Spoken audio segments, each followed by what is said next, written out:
Generally speaking, we spend our day-to-day lives in a relatively small number of locations. And however the specifics of those places might vary from person to person, they're universal enough that we can refer to them as such. The home, the gym, the park, the office.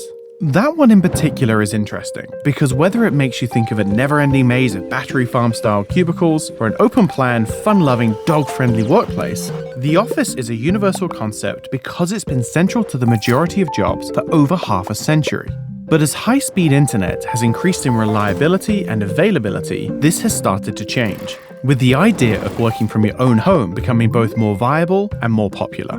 This has been reflected by the advent of applications like Slack and Microsoft Teams, software designed to provide businesses with centralized communication platforms, connecting individuals wherever they are. But the shift has still been a relatively slow one, with many companies being reluctant to embrace such a drastic departure from the traditional working environment. As recently as 2019, in a report compiled by Deloitte, only around 50% of global companies felt that managing employees on a remote basis would be a future trend for their business. And obviously, not much has changed since 2019.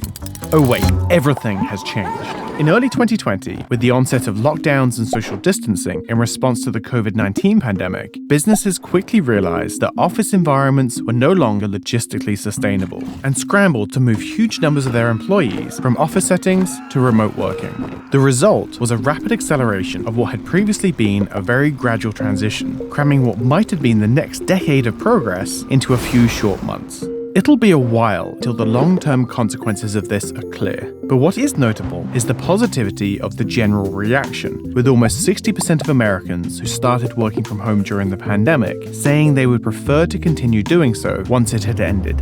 And workers weren't the only ones convinced. Twitter, Facebook, and many other companies indicated a willingness to allow more employees to work from home in the future.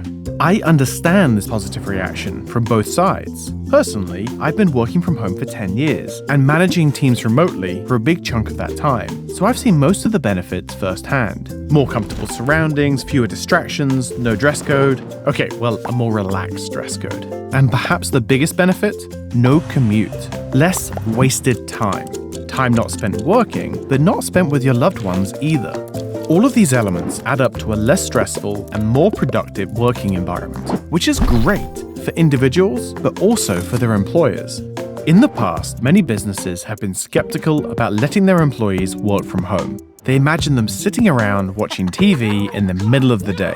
And obviously there is a level of trust involved in remote working. But if employers can embrace the idea that quality and volume of work have only a partial relation to the number of hours their workers spend on the clock, then they can begin to recognize that affording their employees more autonomy can ultimately work in their favor. And there are other benefits for them too. More working from home means fewer office expenses and a widened talent pool that isn't just restricted to the residents of a handful of large cities. This can be a win for everyone.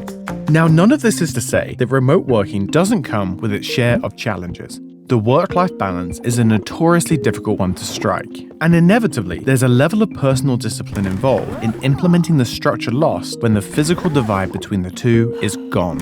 It's also important not to diminish the value of face-to-face interactions. It shouldn't be a surprise that working from home can be an isolating experience, in a social sense as well as in regard to maintaining relationships within a team. So going fully remote probably isn't ideal either.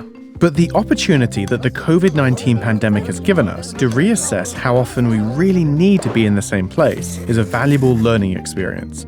There have been plenty of occasions in the past where I've traveled literally thousands of miles to attend meetings, some of which have been crucial face-to-face interactions, but plenty of which could easily have been conducted via Zoom. And being forced to rethink this from first principles could allow us to completely rebuild our working strategies for the better.